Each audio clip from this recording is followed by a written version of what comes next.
In today's video, I'm going to teach you how to change your workspace name on Notion.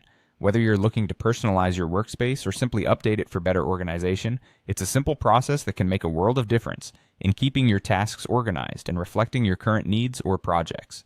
To get started, you'll first want to open up Notion. You can do this either on your desktop app or directly in a web browser, whichever you prefer or have access to at the moment.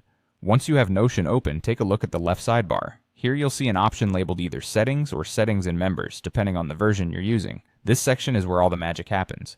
Click on that option, and you'll be taken to the settings interface for your workspace. Underneath the Workspace category, there's a section labeled General. Within this area, you will find a field that says Name. This is where you can change the display name of your workspace to something that better suits your needs. Now go ahead and click into that field and type in the new name you want for your workspace.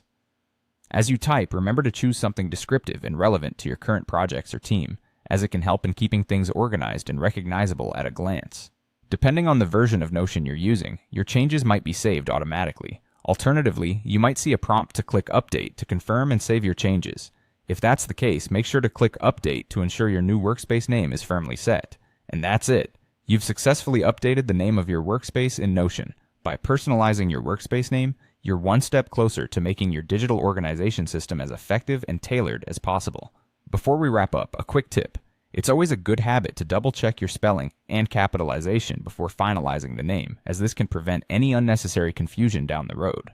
Also, consider keeping your workspace names consistent if you manage multiple workspaces to maintain a professional appearance or for better team collaboration. Thank you for joining me today. I hope you found this tutorial helpful in enhancing your Notion experience. If you have any questions or need further clarification, feel free to drop them in the comments section. Don't forget to like, share, and subscribe for more tips on making the most out of your digital organization tools.